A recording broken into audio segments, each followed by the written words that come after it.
There we are. Hey, what's going on, everybody? Welcome to, what number are we on? 82. Holy cow. Yeah. Episode 82 of Mirrorless Minutes. Mike is in his house. I'm obviously in my wife's craft room, in case you can't tell. That's kind of where I live. And we've got the beautiful, incredibly talented, and she's a rock star in my book, Tracie Maglosky here tonight. Lord.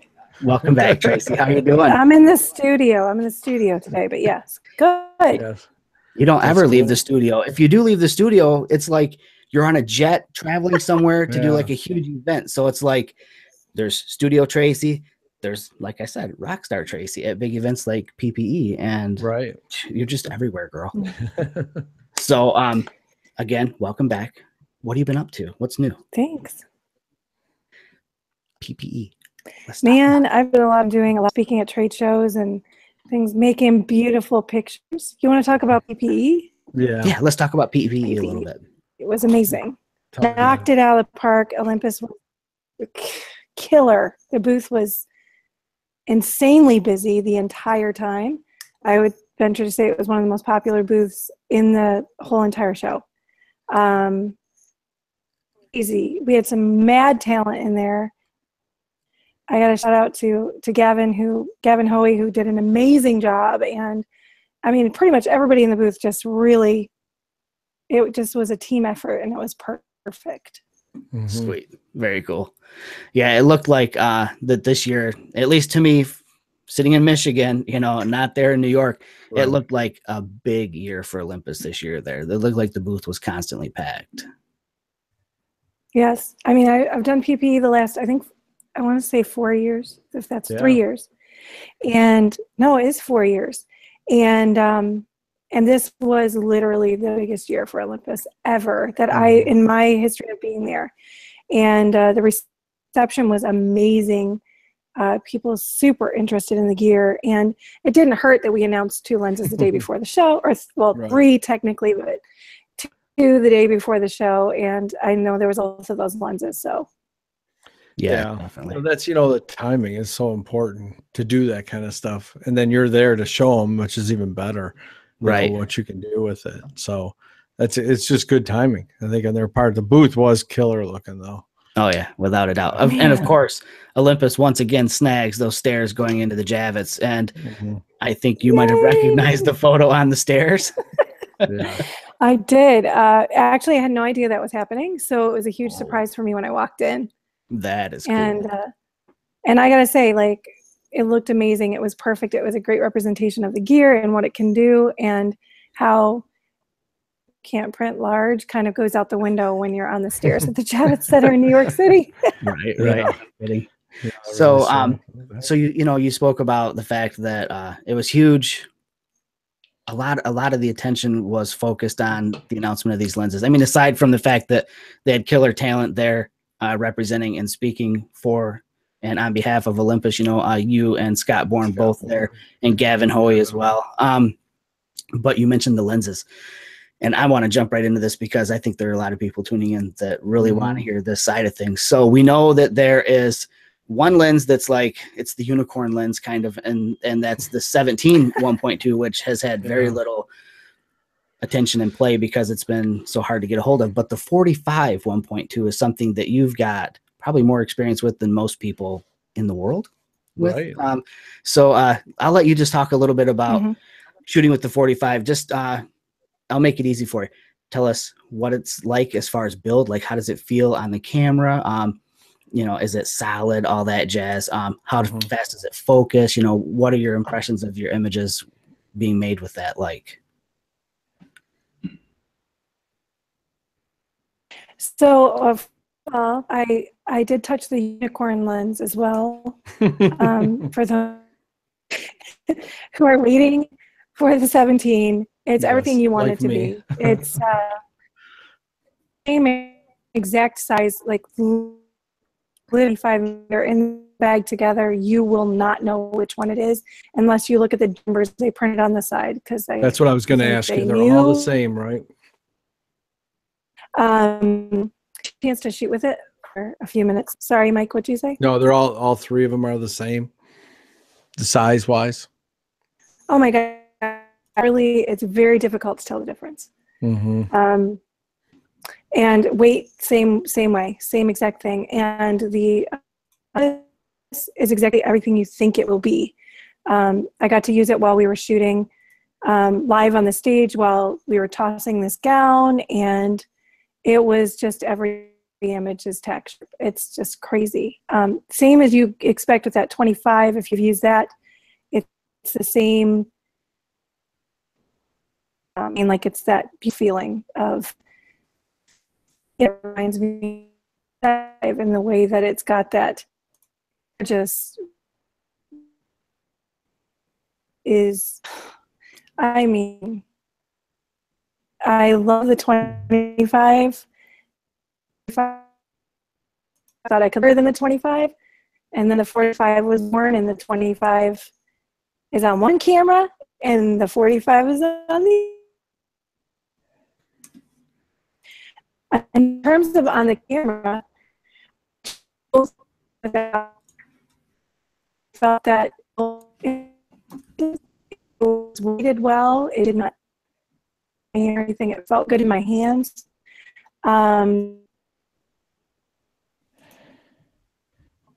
Shooting on backlight, it's favorite things to do. And so whenever I'm testing a lens, I'm always checking for what kind of fringing am I getting. With maybe some green fringe. These lenses are not giving me that at all. And I think there was some 45. Their testimony to the fact that Olympus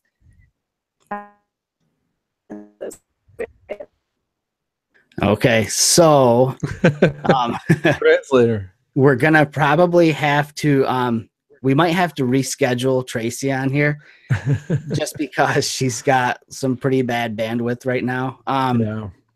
I'm just gonna say it's Ohio thing. Mike and I are just rocking the bandwidth up here in Michigan.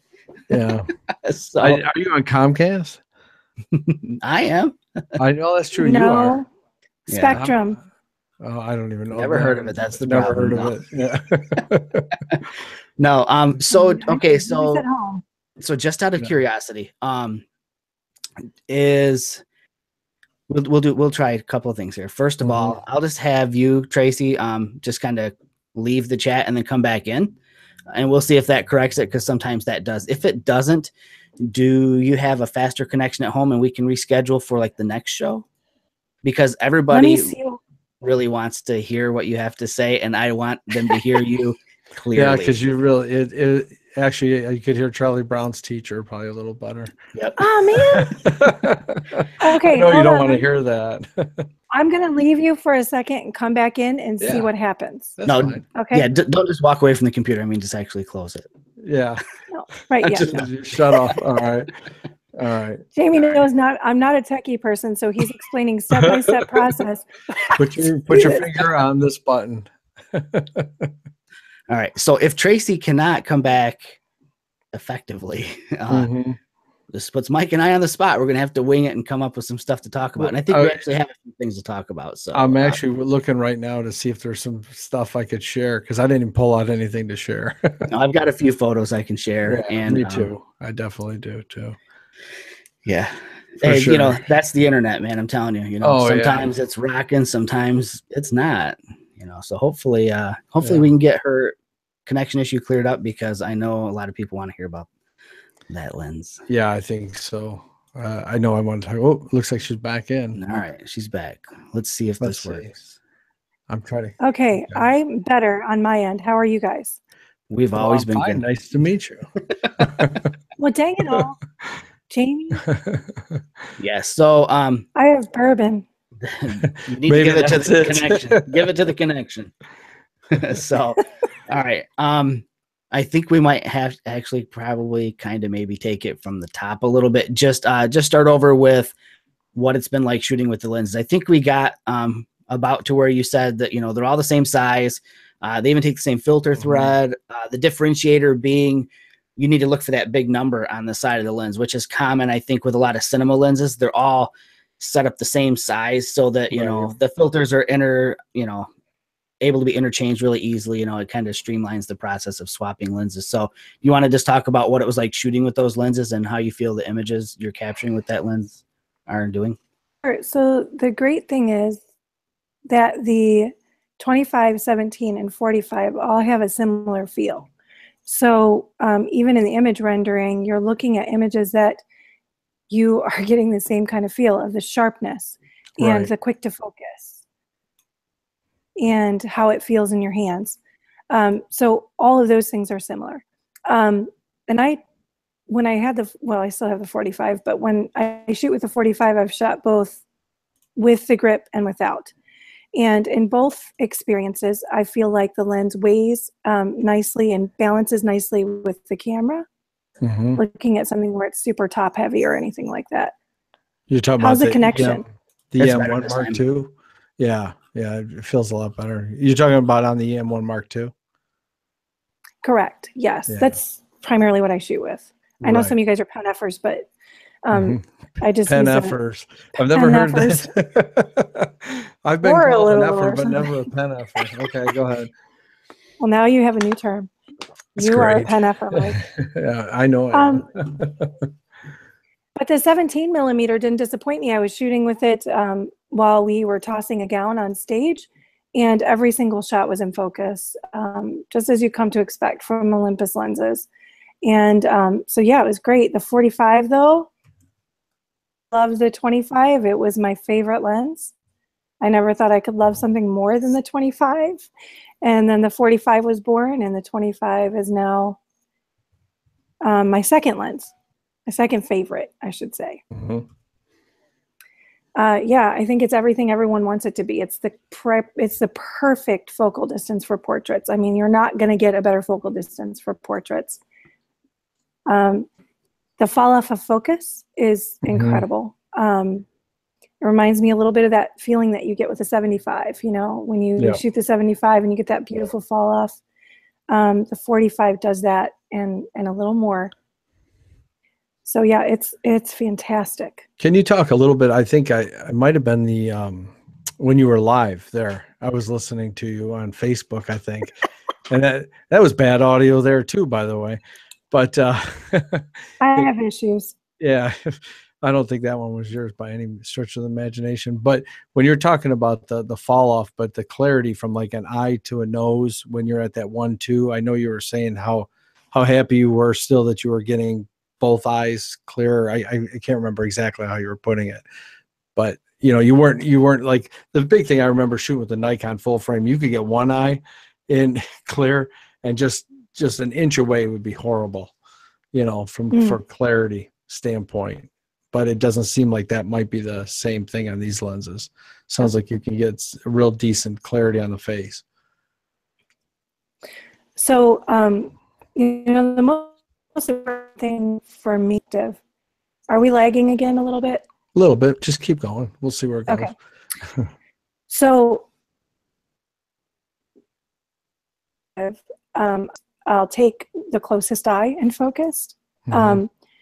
The great thing about, you know, when you have a 1-2 lens, I think you want to shoot at 1-2 as much as you possibly can.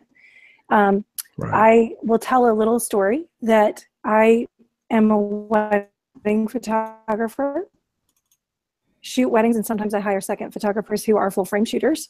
And they have 1-2 lenses that are super expensive, but the images. And I get the images back, and not one of the images is shot at f1.2, simply because it cannot acquire focus at f1.2. That's the problem. So it's kind of, it's kind of like, okay, well, you paid all that money for that lens, but you can't really ever use it at f1.2. The and the 25, and as far as I'm concerned, we might as well expect that from the 17, is that at f1.2, I can lens at f1.2, which is why I want an f1.2 lens. So when I'm able to, you know, get that focus from the tip of the nose to the beginning of the ear, I've gotten myself into a situation where an f1.2 lens makes a ton of sense, you know, especially because we have lightning fast autofocus, which helps. Right. So yeah. Yeah, definitely. I mean, That's exciting. I'm so excited to be shooting in the streets with that 17. I know like Jamie, that's a great way to call it, the unicorn lens. Right. Yeah. I mean, I don't know how many times I've emailed somebody at Olympus saying, guys, come on, I have to have the lens. Right. It's funny. You can give Jamie all the 300s and the 400s and everything else. Please give me the 17. See, the weird thing is like if you and I both got the 17 at the same time, we would literally run in opposite directions. Oh, I know. You would run into the heart of the city, and I would run to the darkest place I could find in the countryside. Right. And that lens will kill it in both places. Yeah, that's what's exciting. Exactly. Yeah. So sure. I just need a unicorn to ride, baby. Right. All right. So, right. Okay. So quick question. We know you love the lens. That's obvious. I'm seeing your work on Facebook, and, you know, I stop, get out a tissue and wipe the drool off my face, and then immediately want to ask you, you know, what's next? Where are you headed next? I know I just want to let people know that, that you seem to always have like something coming up, and because our viewership literally spans, well, it's global, but I mean, it does span a lot of this country as well. If you have any events coming up, you know, outside of your studio, do you want to just kind of plug those right now? It'd be kind of a good thing to do before I forget to ask you. Yeah. So like the biggest thing, and this is like a huge thing for me, which I'm really excited about, and the nerves haven't set in yet, but I'm sure that's coming. I will actually be doing a platform at Imaging USA. Nice. In January. And I'm super excited about that. I am preparing something that's really incredible, and so anyone who's going to be at Imaging in Nashville, I would love to see you. I'll both be in the booth and then and I would love to like meet you in person and hug you, because I'm a hugger. I can't help it. And then maybe, you know, and so I would love to see people at Imaging anytime. I'll be at WPPI as well in February, and I'd love to see you there. And then for any Canadian listeners, I'll be at Can-Am in April, and I'll do 3 circuits there. I'll be doing newborn, maternity, and wedding. So any of those 3 things. On a more local level, in February, I'll be doing something, I think it's at Camera Mall. I don't know, maybe. I don't know. So I'll let you know. I'll put it on my website. Very cool. But really the Imaging, and a lot of photographers who are portrait, wedding, newborn photographers go to Imaging for inspiration because it kind of flows freely there. I would love to see everyone there, and introduce yourself to me, because I Facebook stalk everybody, so I probably know you anyway. Very cool. Well, I know that I personally know a couple of people down there that will probably make that trip, so that's very cool to hear. Definitely. Oh yeah, we definitely got some great followers in that area. Oh too. Yeah. You know, been hassled as to why we're not doing workshops in Nashville all the time. It's funny, we're skipping Nashville and going like further south next year. Yeah, we are.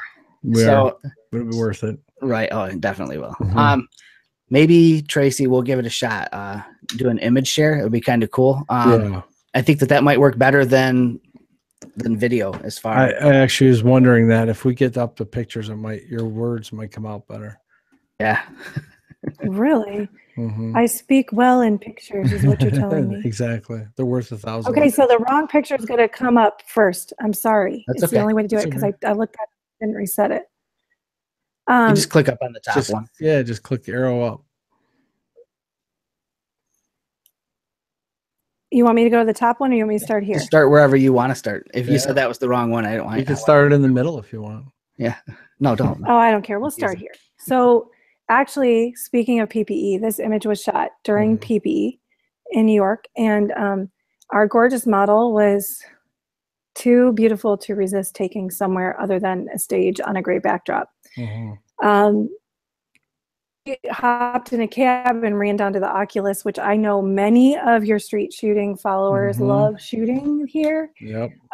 And thanks to you, I developed an obsession so bad. Unfortunately, they frown upon professional photography in this location. Yes, they do. This is not the 17. I wish this was the 17. I asked and begged to take the 17, but I wasn't allowed to take it out of the location. This is actually the 7 to 14.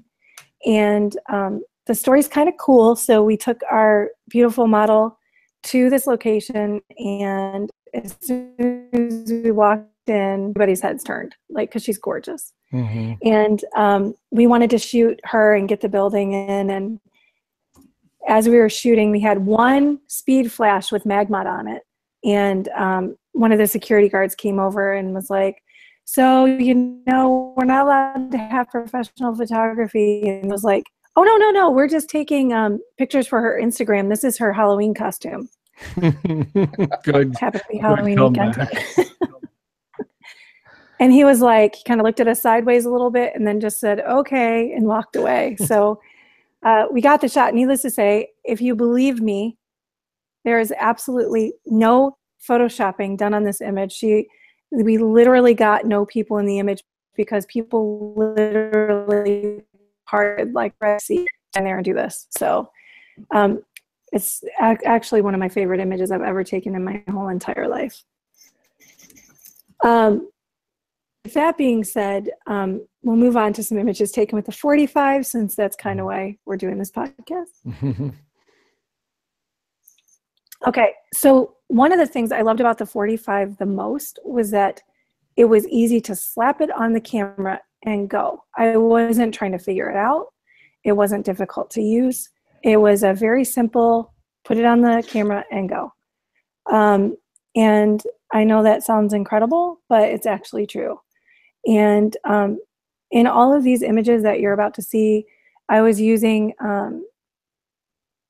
Olympus with the TTLO along with, and the incredible marriage between these two companies and what it affords a portrait photographer cannot be understated, because cannot be overstated, because these it's very difficult to get skin tones in some situations, and ProPhoto makes it so easy. A dream come true for me. I know you guys know I've been begging for this forever. See, I mean, carves them right out of the background, and just makes such a beautiful image on the defocused area.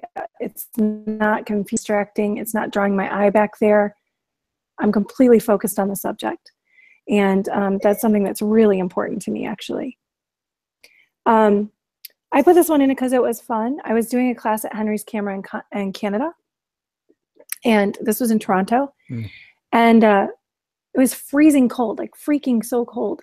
And we had a butterfly that visited the session. That's not fake. That's a real monarch. And during the session, this butterfly was just obsessed with this beautiful pregnant woman and wanted to be on her. So we just let it happen. And I think because it was so cold, it was not trying to fly away too much. 45, just nailing it every single time. And if you're into portrait, the awesome thing is being able to have a lens that you can go either, really far away, really close up, and still get focused. And I love primes. I've been obsessed with them for like the last year and a half.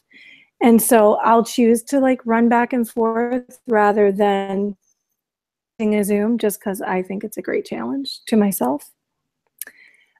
This is a cool example of exactly what that focus fall off looks like. And when you're using an f1.2 lens and a 45 millimeter, the chances are you're going to want to get pretty close and see what happens to the background. That's what we're all in it for, right? That creamy, that delicious. Yeah, man, I love that stuff. It's so good. And it's nice separation on the edges. The edges aren't super blurry either, till it starts to fall off, which is nice. Yeah, and you can see, I mean, her hands are in focus, the butterfly's in focus, and then after that, everything starts to fall off. And so, the actual in focus area is enough that it actually makes sense for the images. I think that's really important, and yet it's still not like, I got to tell you guys, I did the lens test for the 45, and I had to shoot another brand's lens next to this lens. And it was an equivalent focal distance, equivalent aperture. And of getting focus on that lens literally made me want to throw it into the woods. I was so frustrated with it. I literally thought, why do people buy this lens? What lens was that? It was twice as large. Yeah, what lens wasn't? You cut out. Okay. So it was another manufacturer's lens. What focal? It was 85? 85. Yeah. Okay. 85 1.2. Yep. A very expensive lens. I got another. It was literally like one of the worst experiences I've had in a long time, because it would just search, never finding it. And I thought, why do people buy this lens for so much money and they can't even get focus on it? And I was on a tripod. And that lens you're talking about, because I know what you're talking about without you even mentioning names. You know that most of the people that shoot with that, they get it because it's a 1.2. They shoot with it wide open, and the first like paid shoot that they do with it, you know, where they're like, yeah, I've got an f1.2, and they start looking at the finished product, they instantly realize that they have to stop down to like f2 or stop down even more. I mean, depending on how talented they are with the camera. So the point of them even having 1.2 is it doesn't even make sense. Whereas on our cameras, you know, f1.2 is you get the depth of field that you would get, you know, on a full frame at like 2.4, but we're still razor sharp. We're still getting the light gathering ability of 1.2 because it's 1.2 on our sensor. I mean, there's so many benefits on our side for that lens. I mean, the image stabilization allows you to shoot these lenses where they are at their sweetest point. And I'm just telling you from my own experience, after shooting that, I'm a total diehard believer in this lens setup with f1.2 lenses on with 5-axis image stabilization. You are not going to get a sharper image with better depth of field unless you are shooting an iPod and you are a master. It's just impossible. I'll show you the next image because I think this was one of my favorites. And I love the fact that, because if you shoot children, I should say if you photograph children, it's important to know that they rarely stay still. And asking them to stay still is fine, but it does take away from the authenticity of a portrait. Absolutely. It's cool to know that when get focus, once I have to press my shutter, the focus is locked. I'm not waiting, I'm not searching, I'm not hunting.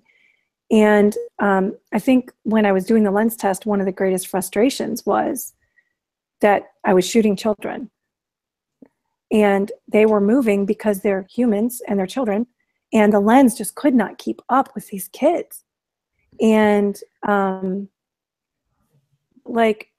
really, it was one of the more challenging things I've done, trying to get focus with that lens. I literally thought, gosh, this thing is like, it's worth throwing it. I'm just done. Like, I just am done. So yeah, so those are the images I brought to share, but obviously on my website, Facebook, anywhere, Instagram, I have tons of images that show the quality of the lens, and it's consistent. It isn't, she's got 1 or 2 pictures that are great, but after that, you know, this lens has transformed the way I shoot in my business, because now I don't have to use a 75. And the 25 is great, but the 45 offers that extra level of compression that I want for portrait subjects. Yep. Without having to be so far back, like with the 75. Yeah, without having to drop 100 feet back. You know, and for everybody listening too, so when the show wraps up, I'll make sure on the YouTube channel in the show description to put links to all of Tracie's online social presences, you know, Facebook, her personal photography website, and her Instagram account as well. So you can go see in better clarity than what this Google Hangout offers exactly what those images are, which is astounding. So just wanted to put that out there. Yeah. Should I stop sharing or keep sharing because it's better for the? It doesn't matter. It's all right. Yeah. You can flip it off.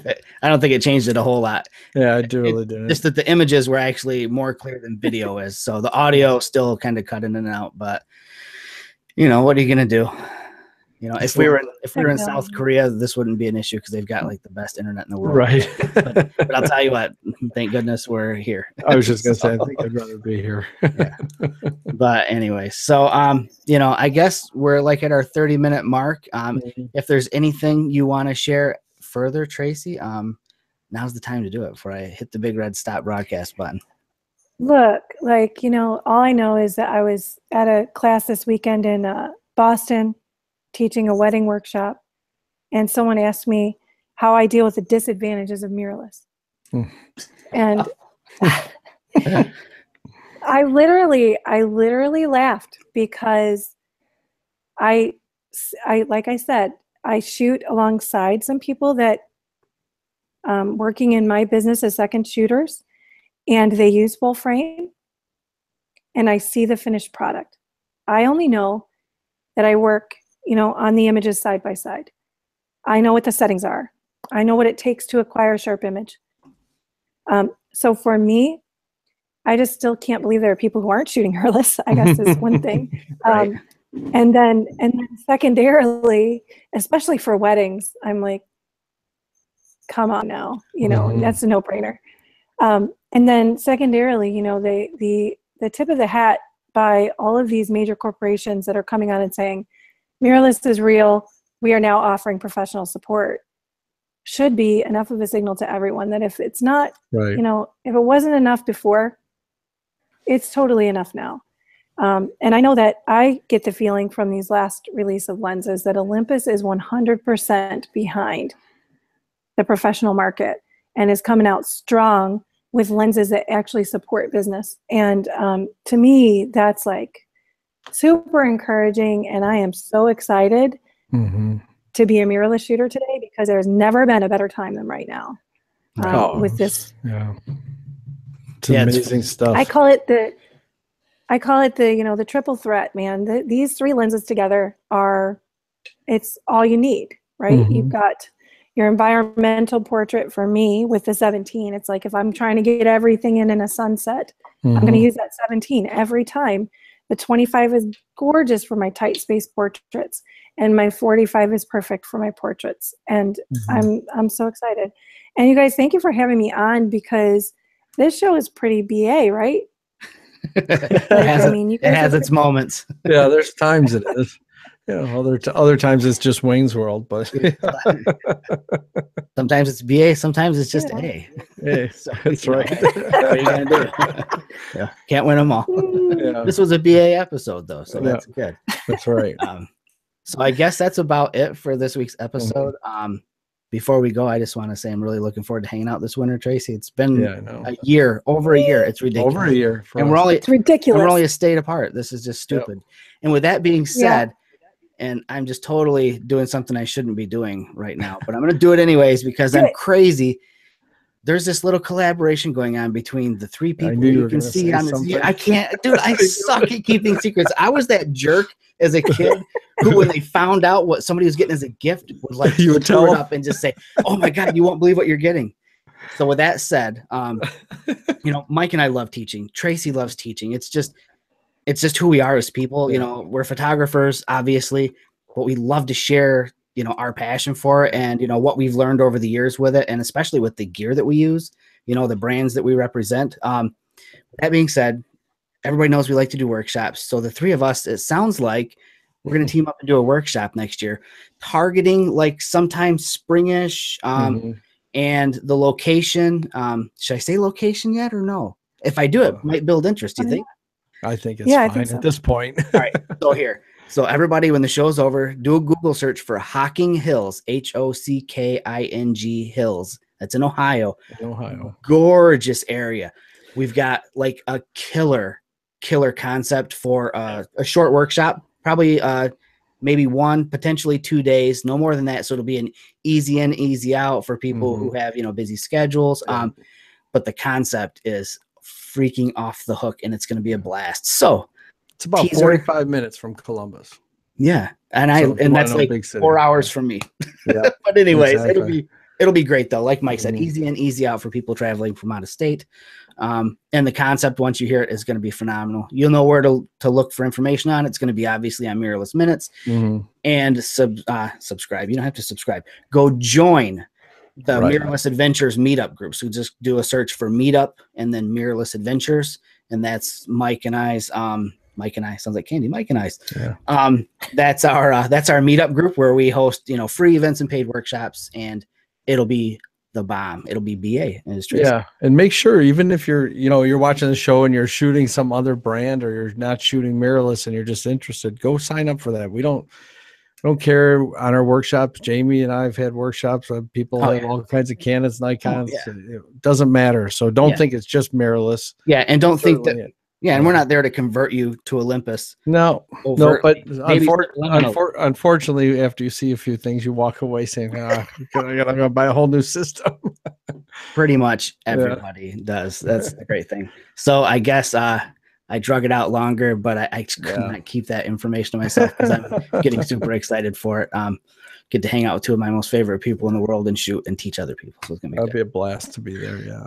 All right. So I think I rambled on long enough. Thank you, Tracie, so much for coming on.